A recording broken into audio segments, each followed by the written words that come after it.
GS with अनुपम में एक बार फिर आपका बहुत बहुत स्वागत है। हम फिर एक नए वीडियो के साथ आपके सामने उपस्थित हुए हैं। ये वीडियो मुगल काल पे वन लाइनर क्वेश्चनों पर केंद्रित है। इस वीडियो में हमने महत्वपूर्ण को प्रश्नों को लिया है। अगर आप किसी टीजीटी पीजीटी अगर नेट जेआरएफ की तैयारी कर रहे हैं तो ये वीडियो आपके लिए बहुत ही महत्वपूर्ण है और इस वीडियो को आप पूरा देखें तो उम्मीद करता हूँ ये वीडियो आपको बहुत पसंद आएगा। और चलो शुरू करते हैं आज का सेशन। अगर अभी तक आप हमारे चैनल पर नए हैं और अभी तक आपने हमारे चैनल को सब्सक्राइब नहीं किया है तो हमारे चैनल को सब्सक्राइब कर लें, क्योंकि यहाँ पे महत्वपूर्ण कंटेंट के वीडियो निकलते रहते हैं। चलिए शुरू करते हैं आज का जैसे क्वेश्चन से। तो पहला क्वेश्चन आप देख सकते हैं, मुगल काल में आपको जो भी इसमें हमने वैसे क्वेश्चनों को लिया है जो बहुत ही महत्वपूर्ण हैं और आपके एग्जाम को लेकर काफ़ी आपके लिए महत्वपूर्ण होंगे। तो पहला क्वेश्चन देखते हैं कि मुगल काल में मनसबदारों की नियुक्ति मीर बख्शी की अनुशंसा पर की जाती थी। दूसरा, मुगल काल में काजी से सेना रखने की अपेक्षा मनसबदारी व्यवस्था के अंतर्गत नहीं की जाती थी। मुगल शासक अकबर ने 1595 ईस्वी में मनसबदारी व्यवस्था के अंतर्गत मनसबों की तीव्र श्रेणियां निर्धारित की थीं। मुगल शासक अकबर ने 1597 ईस्वी में मनसबदारी व्यवस्था की द्वैधारी कर दी थी। नेक्स्ट क्वेश्चन से, मुगलों की मनसबदारी व्यवस्था में एक मनसब को न्यूनतम 20 घोड़े रखने होते थे। नेक्स्ट क्वेश्चन से, मुगलों की मनसबदारी व्यवस्था में अल तमगा जागीर जहांगीर के समय से केवल विदेशी मूल के सामंतों को दी जाने लगी। मुगलों की मनसबदारी व्यवस्था में अल तून तमंगा जहांगीर के समय में विशेष रूप से दी जाती थी। मुगल काल में मनसबदारों के लिए जागीर आवंटित करने वाला विभाग दीवान-ए-विजारत था। मुगल काल में मुगल शासक अकबर ने माल-ए-हरसाला लगान व्यवस्था अपने शासन के 24वें वर्ष लागू की थी। वहीं जब्ती प्रणाली टोडरमल व्यवस्था भी कहते थे। मुगल शासक अकबर ने कृषि योग्य भूमि की फसल की बारंबारता के आधार पर 4 श्रेणियां निर्धारित की थीं। मुगल काल में इलाही संबंध को फसली संबंध भी कहा जाता था। मुगल काल में परगना प्रशासनिक स्तर पर कानूनगो नामक अधिकारी होता था। मुगल काल में लगान व्यवस्था से समृद्ध अधिकारी देसाई गुजरात प्रांत में होता था। मुगल शासक अकबर ने रस्सी के तनाव के बदले बांस और लोहे से बने जरीब का प्रचलन अपने शासनकाल के 19वें वर्ष में किया था। मुगल काल में जब्ती लगान व्यवस्था में भूमि के माप की व्यवस्था थी। नेक्स्ट क्वेश्चन से, जहांगीर ने मनसबदारी प्रणाली में 2 अस्पा सिंह अस्पा व्यवस्था लागू कर एक नवीन परिवर्तन किया था। यह सर्वप्रथम महाबत खां को दिया गया था। मुगल काल में बंदरगाह शहरों के शासक मुत्सदी कहलाते थे। मुगल काल की प्रशासनिक इकाई चकला थी जो कई परगनों को मिलाकर बनती थी। इसका सर्जन शाहजहां के समय में हुआ था।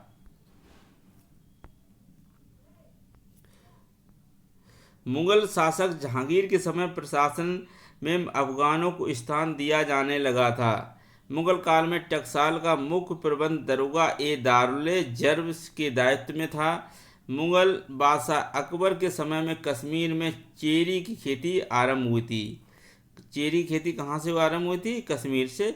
मध्यकालीन भारत में बागवानी में कलम तकनीक का प्रयोग 1600 ईस्वी से आरंभ होता है। कब? मुगल काल से ही।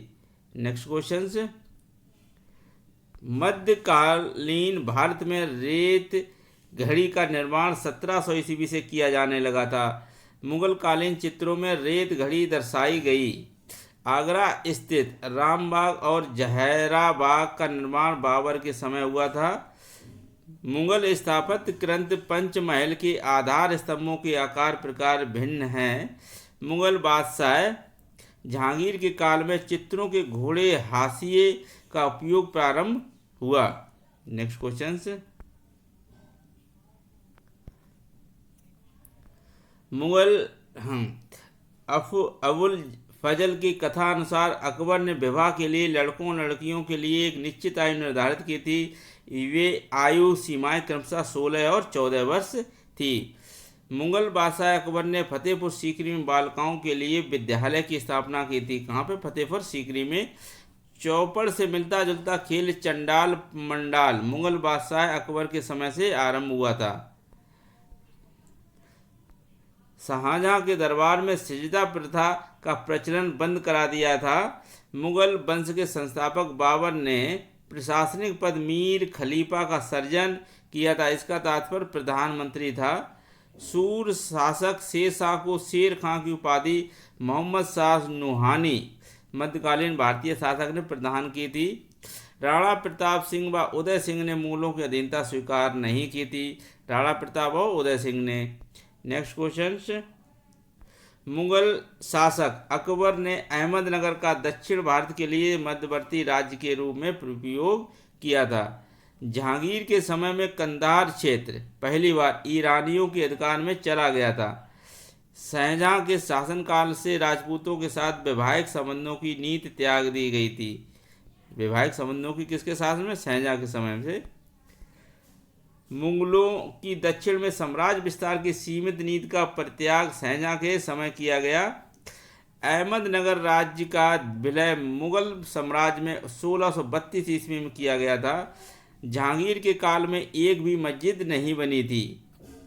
मुगलों के विरुद्ध जाटों ने सर्वप्रथम गोकुल के नेतृत्व में विद्रोह किया था। इस्फहान मध्य युग में ईरान देश के लिए प्रयुक्त शब्द था। कौन सा? इस्फहान। नेक्स्ट क्वेश्चन से, लागान व्यवस्था की जब्त प्रणाली शेरशाह ने प्रारंभ की थी। मुगल शासक अकबर का भूमि विभाजन फसल की बारंबारता पर आधारित था। अकबर ने 1579-80 में लागान की जो दर निर्धारित की उसको माले हरसाला कहा जाता था। अकबर की लागान नीति के पीछे टोडरमल के मस्तिष्क के अतिरिक्त ख्वाजा शाह मंसूर का सहयोग था। अकबर द्वारा किया गया लागान बंदोबस्त स्थायी था। मुगल प्रशासन में सबसे सक्रिय वर्ग मध्यस्थ जमींदार था। नेक्स्ट क्वेश्चन, मुगल काल में केंद्रीय प्रशासन हेतु सबसे बड़ी चुनौती जमींदार राजा थे। वह रैयत जो अपनी क्षमता से अधिक भूमि ले लेते थे और मुस्तजिर की सहायता से खेती करवाते थे, वह मुगल काल में मुकरी कहलाते थे। जागीरदारी संकट उपस्थित होने पर कृषक मजदूरों का पलायन जागीर भूमि से जमींदार भूमि की ओर होने लगा। इसे मुगल बादशाह औरंगजेब ने प्रतिबंधित किया था। बाबर ने 1519 ईस्वी में भारत पर पहला आक्रमण किया था। नेक्स्ट क्वेश्चन, पानीपत के युद्ध के उपरांत ग्वालियर के शासक ने बाबर के शहजादा हुमायूं को कोहिनूर हीरा भेंट किया था। हुमायूं ने अपनी मृत्यु से पूर्व अकबर को पंजाब का सूबेदार बनाया था। अब्दुल रहीम खान खाना बैरम खान का पुत्र था। अकबर की राजपूत नीति मेड़ता विजय के उपरांत निर्धारित हुई थी। नेक्स्ट क्वेश्चन, 1576 ईस्वी में हल्दी घाटी के युद्ध में महाराणा प्रताप का सहायक अफगान हकीम सूर था। नेक्स्ट क्वेश्चन, बाबर का भारत में दिल्ली सल्तनत व मेवाड़ के साथ प्रत्यक्ष संघर्ष हुआ था। कब? मेवाड़, बाबर के समय दिल्ली सल्तनत और मेवाड़ के साथ में। दारुल इंसा मुगल काल में राजस्व मंत्रालय से समृद्ध था। मुगल काल में उर्फी कानून व्यापार एवं संपत्ति से समृद्ध था। वकील पद की समाप्ति शाहजहां द्वारा की गई थी। नेक्स्ट क्वेश्चन, मुगल काल में वजीर पद पर सर्वाधिक लंबी अवधि तक रहने वाला व्यक्ति असद खां था। बाबर ने अपनी आत्मकथा तुझके ए बाबरीत किसमें? तुर्की भाषा में लिखी थी। शेर शाह का अंतिम सैन्य अभियान कालिंजर का रहा जिसमें उसकी मृत्यु हो गई थी। औरंगजेब ने दक्षिण की राजधानी खिरकी नगर को बनाया था जिसे औरंगाबाद नाम दिया गया। नेक्स्ट क्वेश्चन, अकबर की उदारवादी नीतियों को परित्याग सर्वप्रथम शाहजहां ने किया था। अकबर की राजपूत नीति का आरंभ आमेर राज्य से हुआ था। मुगल शासक अकबर के समय मुगल साम्राज्य की पश्चिमोत्तर सीमा हिंदुकुश थी। शेर शाह ने अपने सिक्कों व अभिलेखों में फारसी के साथ साथ नागरी लिपि का प्रयोग किया था। धर्म के रूप में दीन इलाही की सूचना मध्यकालीन स्रोत दबिस्तान ए मजाहिब से मिलती है। 1591 ईस्वी में अकबर ने दक्षिण के चारों राज्यों को अपनी संप्रभुता स्वीकार करने को कहा। इस प्रस्ताव को मान लेने वाला एकमात्र राज्य खानदेश था। अकबर ने सिंध अभियान के लिए अब्दुल रहीम खान खाना को नियुक्त किया था। जहांगीर ने अहमदनगर अभियान के लिए अब्दुल रहीम खान खाना को नियुक्त किया था। अर्जुन देव व शेख निजाम थानेश्वरी धार्मिक व्यक्तित्व ने जहांगीर के विरुद्ध खुसरो के विद्रोह को समर्थन किया था। मुगल कालीन सिक्कों पर नूर जहां का नाम 1622 ईस्वी से अंकित होने लगा था।